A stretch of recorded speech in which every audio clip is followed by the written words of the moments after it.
Welcome to the next episode of Go Go Learn. I'm really excited today to bring you Crystal Wong Kruger to talk about shattering 3 myths of parentrepreneurship, which is the combination of parenting and entrepreneurship. Crystal is a lifelong lover of learning, a busy parent of 3 young children, and the founder and CEO of a revolutionary EduTainmenTech startup called LIOHAN. LIOHAN stands for Living in Our Here and Now.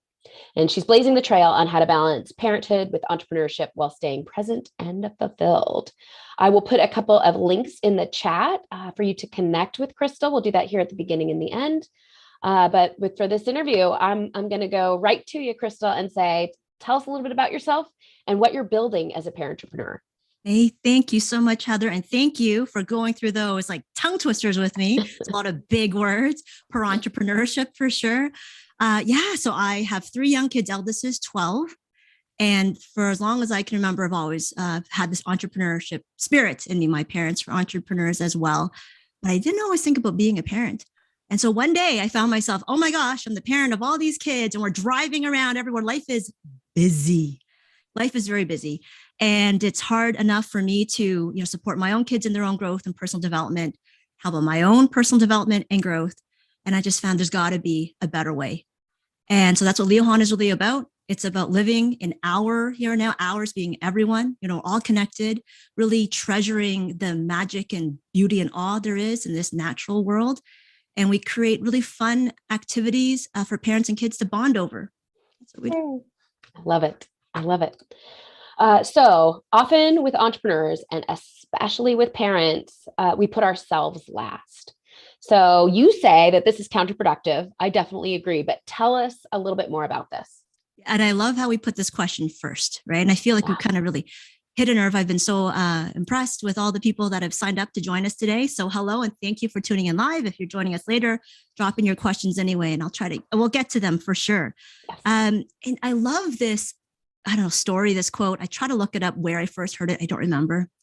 And it says something like, before you are a parent, you are the star of your own Broadway production. And then suddenly when you become a parent, you're like the backstage hand, someone else's show. And I thought, that kind of seems like what it feels like, right? Before you know it, you're a parent. There's not really a parenting manual, really. And we kind of have this narrative in society where we live for our kids. And even just the way that I hear a lot of parents say, I'm just driving my kids to this and that after school. And that's their life. I've heard so many parents say, that's my life, is driving my kids back and forth. I think there's got to be more than that, because you think about when our kids get older, what really gets me is I imagine my daughter one day, she's a parent now, and she thinks back to what I was like as her parent. And do I really want her to model my behavior where she then completely deprioritizes her own health and life when I had spent all this energy, making sure she's okay? So it's little things like that that make me realize, wow, that's not what I want them to learn. So why am I doing it myself? Right. Always a hard thing to have happen is to take that your own perspective, and we treat ourselves so differently than we treat other people. And I don't know where that comes from, why we are so much harder on ourselves than we are on everyone else. And the second you shift that perspective into what I wish this on someone else, it just kind of blows open this idea of all of those choices. Would I make this choice? And especially for your children, right? You're their caretakers. Why don't we treat ourselves? Why don't we caretake ourselves? And so I think it's really powerful. It's about being that example. And if I think outside of you, even being a parent, putting yourself, it's not about putting yourself first. I think, why are we putting ourselves last? If we are living to be in service of others, I think there is no other. We're all connected. Yeah. So why am I devaluing myself? And another way to think of it is, if I'm not taking care of myself, then who is? And so when I need help, then I'm expecting others to help me. And I don't like being in that position of, needing other people to help me. So again, that's another way that I motivate myself to say, I have to take care of myself, because I don't expect that to be anyone else's problem. Right.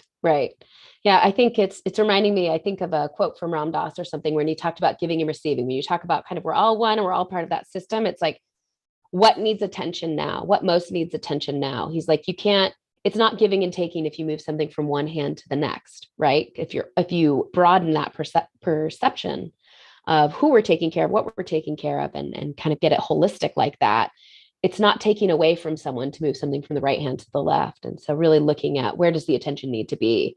The problem is we never say us, or maybe not never, but I think a lot of folks get, and I've been working with a lot of folks who are definitely, like you say, last. Don't always have to be first, but you need to be in the equation for sure. For sure. So what does it mean to you as an entrepreneur and as a parent and as Crystal to have it all? Yeah, I love this question because I think there's a lot of pressure on us as parents and entrepreneurs, people who, like me, love learning, love to be able to explore the world and to experience everything. And lately, I've been thinking of it in a different way. I've been thinking of it as there are 8 billion people on this planet now. Everyone's special. Everyone has this unique story. And I do accept very easily that I will not know every single one of these 8 billion people. It's impossible. And what really matters is getting to know deeply the people that you are able to interact with in your life. Getting to connect with someone deeply doesn't have to take very long, but it's having that experience and the ability to form that deeper connection. And I think with knowledge and experiences, it's kind of similar. It's not about knowing how to play the piano and the oboe and to be a gymnast and to be a theoretical physicist, as long as you find the things that you love that just come into your life, however they do. Right? And then to know what it's like to go deep, to work hard, to understand the nuances and everything. I find with parents, and oh my gosh, it sounds so judgy, but we want our kids to have everything, right? We want them to have all the opportunities in the world. That's how I accidentally found myself with my kids in something 7 days a week years ago. I thought, oh no, what did I do? Right? It's because I put them in different language things because those are the languages I spoke, and I put them into music and martial arts and all this stuff, things that I was interested in. But then I realized, no, that's not healthy. We need white space in our lives.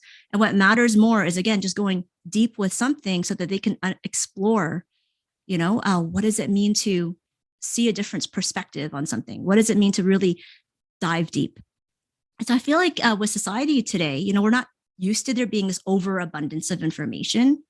When I say we're not used to it, I mean that this overabundance of information is still only about 100 years old, right? This problem of overabundance of information is about 100 years old. The stat, can't quote me on it, but something like what? About 100 years ago, all the information in the world, you think about all that amount of information. These days, we produce that much information every 2 days, right? So in the past, it was possible, theoretically, to know almost everything, right? That there was to know, kind of. And then we kind of have to shift our mindset.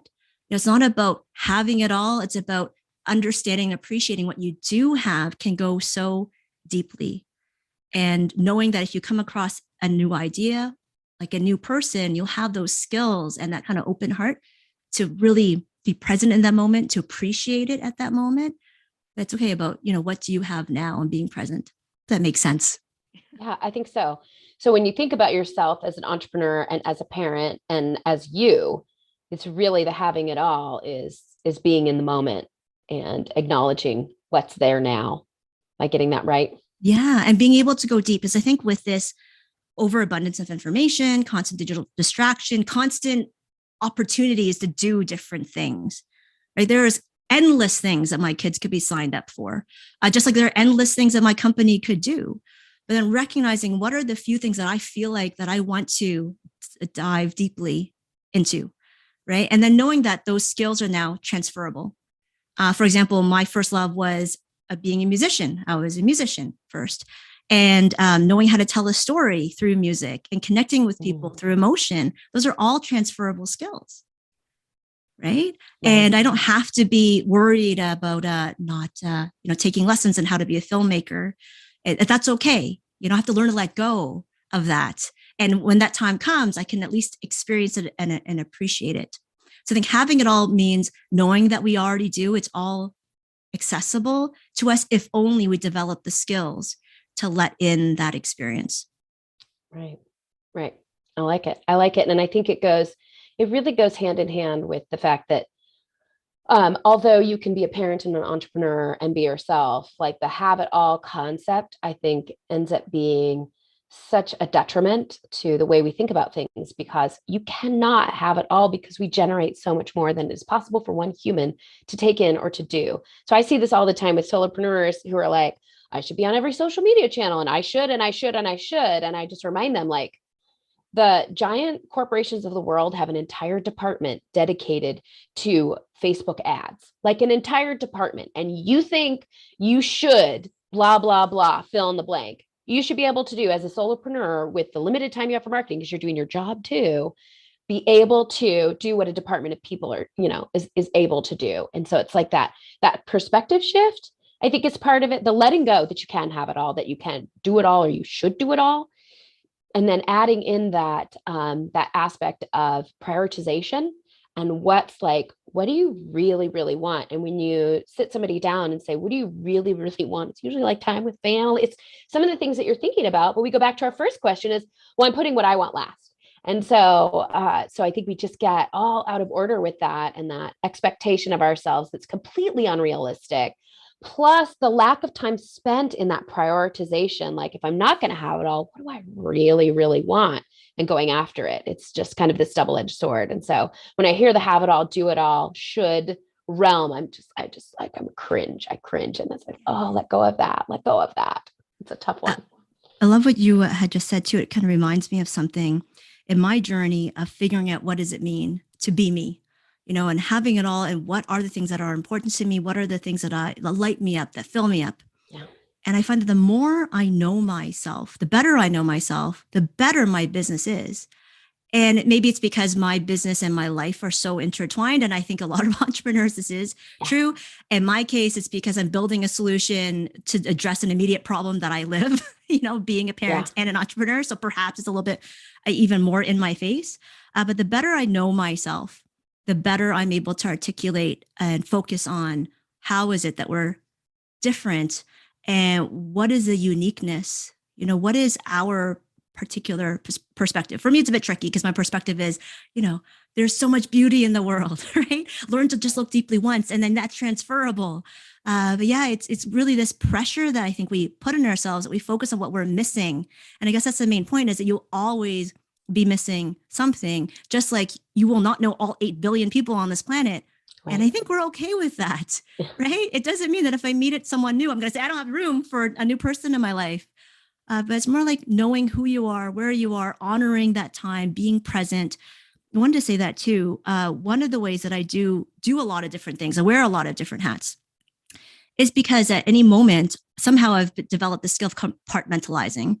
So I can be very present.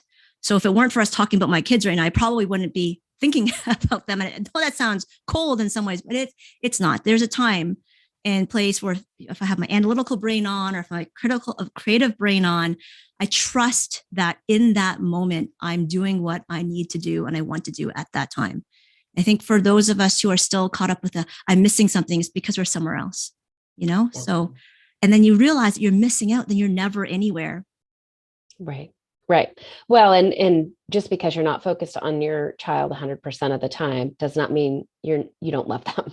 Yes. We also have I think in society, this idea that you should be obsessed with your children and always thinking your kids can still come first, but it doesn't mean that you have to be thinking about them while you're trying to do something else. That's why we have our cell phones. That's why we have other folks watching them, right? We can always be interrupted if something happens, but yeah, it's not, attention and love are not one and the same, right? So lack of attention, not so great, right? But that's, I think, what we do to our brains when we put ourselves last. So even when you have physical time in the presence of your children, where's your brain? What's its capacity? Is it just like fizzled out and gone? Because that's definitely not putting your kids first, or putting the attention where it needs to be, right? At that point, the attention needs to be in recovery. And so, or you could have competing needs at the same time. And I don't know if you have any thoughts about that. What happens when where the energy needs to be is both self-care and your kiddos need something? What do you do when that circumstance happens? Yeah, I love this question, because I again feel like just the way offerings are in the market and the narrative that you hear in the world is there seems to be this belief that, and I think it's unhelpful, this belief that kids' needs and adults' needs are different, and that something is focused on the child or it's focused on the adult, and it cannot be both. And I'm like, why is that? We're all human, you know? And I find some of the most wonderful pauses that I take in life when I just sit there and breathe, or if I meditate, I'm doing with my child. You know, we kind of have this mutual, it's like an accountability buddy in a way. It's like this bouncing off of good vibes, right? And I'm just like, oh, this little kid who's 4 is just sitting there like, you know, and it motivates me. And so I think that's something we need to figure out as well, and through practice, right? Shatter this myth of, if you're focused on your kids, you're only focused on your kids and your needs are not even in the room. And that's not true at all. It's, again, same thing with your business, right? It's like, your needs and your business's needs need to work together. It's some of the great advice I've heard a lot from social entrepreneurs, these days, is changing the way we run a business, is honoring what we need as well, and honoring the founder's lifestyle and how that feeds into the efficacy, the productivity of the business. Same thing with the kids, actually, even with business, I think when I focus on, I'm obsessed with like brain optimization and productivity, that also benefits my business. So it's not this one or the other.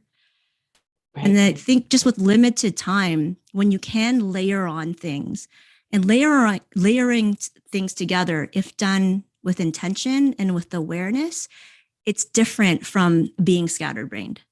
Right. So what I mean by layering is you can be mindful while also learning something new, while also connecting with someone on an emotional level. If that activity is done in a way that supports all of those things, right? It's like amplifying that moment. I think of an example, always there's a silly example. I was playing with some construction toy with Zane just the other night, part of one of our sneaking in like 5 to 10 minute date, mommy and baby, right? He's not even a baby, he's 5. And we started building something. We're like, oh, what are we going to make? Oh, we're going to make a snail. And I realized, I don't know. He's like, there's a tail out the shell. I'm like, wait, there's no hole at the end of the shell. So we're problem solving, we're thinking, we're learning. And it is very mindful because we're building something with big chunky wooden blocks. So we're taking our time, we're feeling things, we're smelling things, and it was just such fun, and we're bonding, right? And it's just the most simple thing. And yet we're layering all of these different emotions and experiences together. So it's like a 10 for 1 kind of thing. So I feel like staying mindful in the moment is a skill to be practiced and to be built in. I think everyone can access it, but remembering to access it and remembering to find your way there. And I know I'm putting you on the spot with this question, but like, how did you build that skill? How long did it take you to learn that skill and start to implement it in these just 5 minute, not just, but just 5 minute chunks? Yeah, it's a great question. And I love this because I feel like I've been a bit obsessed cerebrally my whole life. I've often thought about time. It's one of those really weird kids that would just, what is time? And that's one of the reasons why I think I'm pretty good at hanging out with my kids and relating to other children. I also am I help out in a Montessori. I hesitate to say I'm a Montessori guide, but I do help in a Montessori with 150 other children. So I have a lot of experience seeing children in these prepared environments where they're very free to kind of go with their own flow, and what I've noticed myself is I shouldn't say never, but I've always held on very preciously to my mindset as a child. And even then, I'm still surprised at the things that I've forgotten that my children remind me about. And that one of those big things is their concept of time. So adults often, they're like, oh my gosh, we have to go to soccer practice in 1 hour, or like 50 minutes. Now it's 10 minutes. Oh my gosh, why aren't we, moving ahead? And these little kids are like, what is time? And we think that's a fault of theirs. I say, no, actually, there's such massive, deep wisdom. And so when you ask me, how do I learn from my children. They're brilliant at it if only given that opportunity. So it has to be, an environment where I don't have glinging, pinging phones and shiny, screens everywhere. We try to keep that to a minimum. But my kid, I remember last summer, the little one just blew my mind. We'd be in water and he'd say, Mom, look at me. And he would close his eyes and he would just like float there in meditation. It's like little 4-year-old, basking in the sun, big smile. So yeah, I think having the great teachers around, which are the little children, and maybe, when we ourselves as adults live in this very hectic, frantic, always feeling like we're missing something, always feeling like we're behind, then we start teaching our children this different kind of relationship with time. And then it starts becoming this, self-referential kind of cycle, as opposed to saying, oh, my kids already got this precious appreciation for time. Let me hold on to that. Let me learn from it. Yeah, I like that. Because I think we definitely struggle a little bit with, you're kind of hitting me with, well, we're teaching our kids what time is like and how to interface with time and what time is for. And you mentioned productivity earlier, and I'm like, what messages do I send to the people around me about what time is for? And when you get stuck in that productivity, it's like, is that really what time is for? Sometimes. And then other times it's not at all what that time is for. And so I feel like you can find so much magic in 5 minutes if you set that intention and come into that moment and let that time be for connection, even if it's 5 minutes instead of 2 hours. And so I think a lot of us feel like if it's not 2 hours, what's the point? Right. Yeah. We'll say that about everything. If I don't have this much time, what's the point? And I think that I love the story about the 5 minutes, and that setting that intention and really being present there is what creates the magic, not the 2 hour time block. I think, when I think about my parents, is my mom was around all the time. My dad was around much less frequently, but was very intentional about his time with us, even if they were short things. And we had little rituals and all these different kinds of things that created that impression of what our relationship was, that it was a priority, that it was important, and that he made sure to spend time with us, which was really impactful for me. When I think back about my childhood, I'm not tallying hours. There's something to be said for that, for the parent that's there all the time and has to, clean up the puke and pick you up from school and all of that. There's many kinds of love out there. So that's out there too. But I think that when you talk about those intentional 5 minutes, I got a lot of that from my father, who was just making sure that I knew I was important.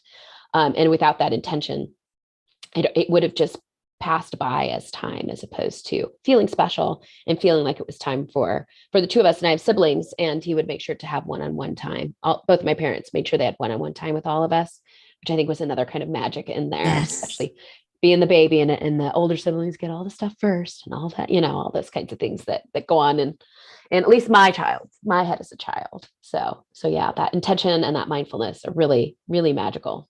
That's definitely having it all. Yeah, that's brilliant. I love that your parents thought to do that one-on-one time with you. That's something that we had learned ourselves as well when we had 2 kids. And it was amazing to me how at that time my daughter was 4, and suddenly she'd become a different human being, having that one-on-one time.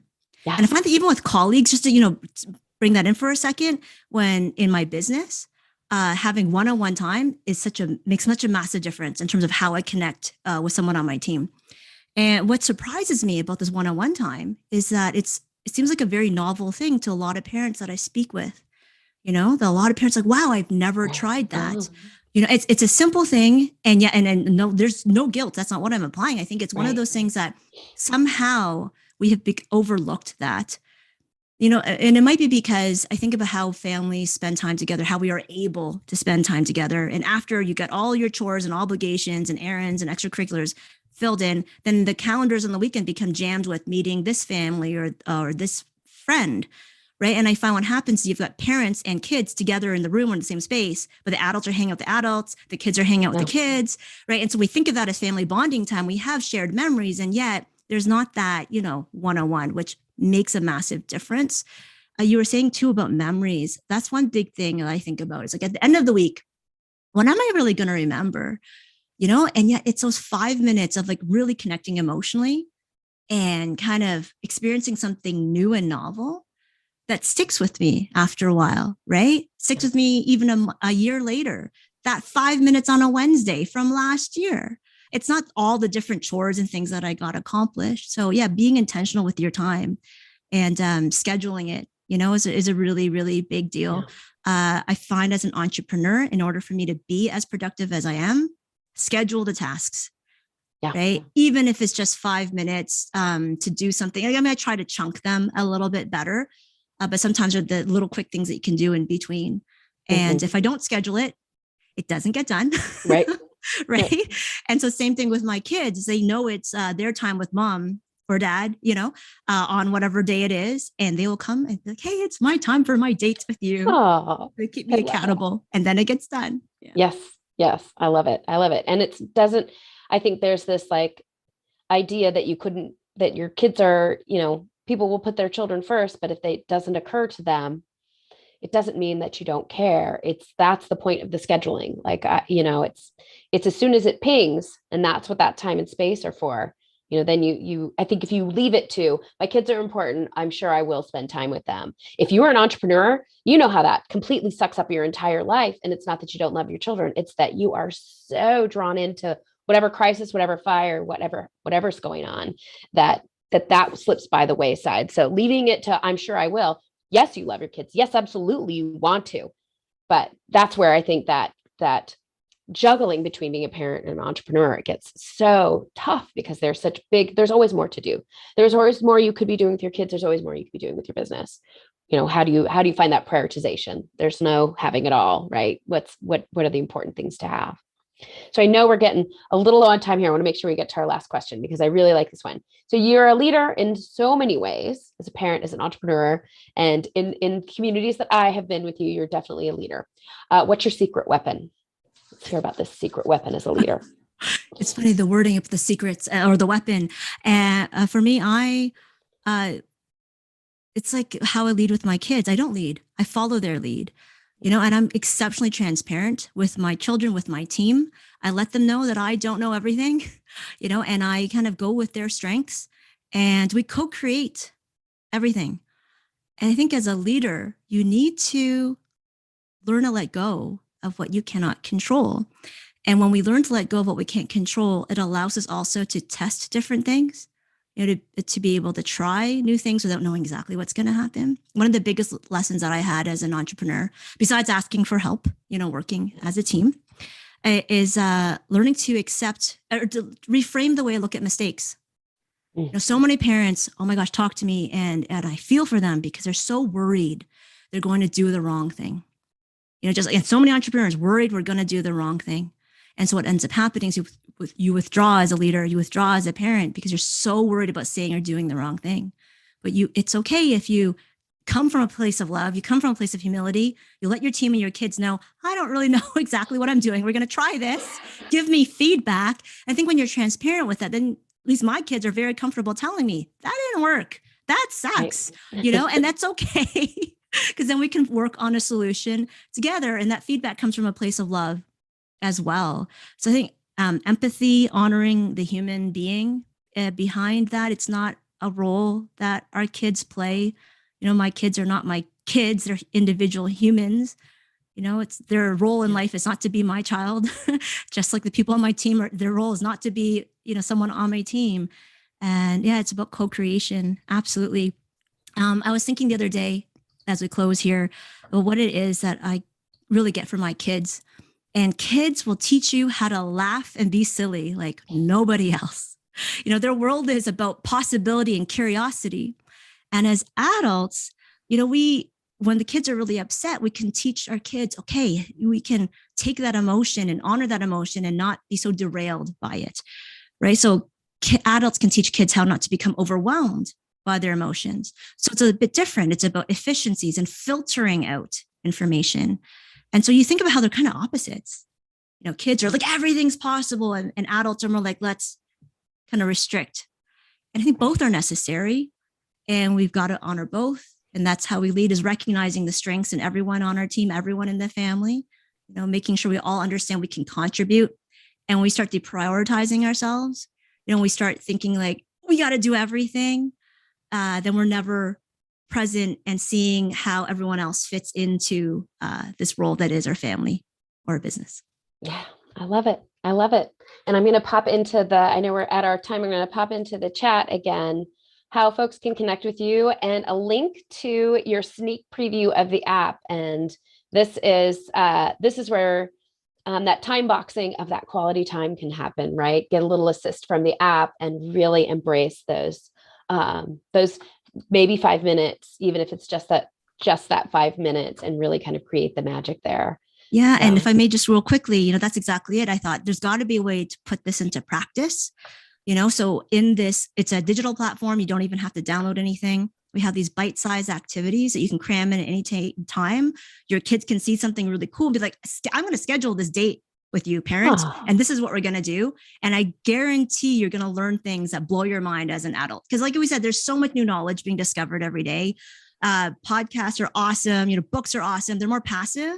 Here is a way to do something more interactive. Have a laugh with your kids, maybe have a powerful conversation, and really connect in this deep emotional level, and create memories for life.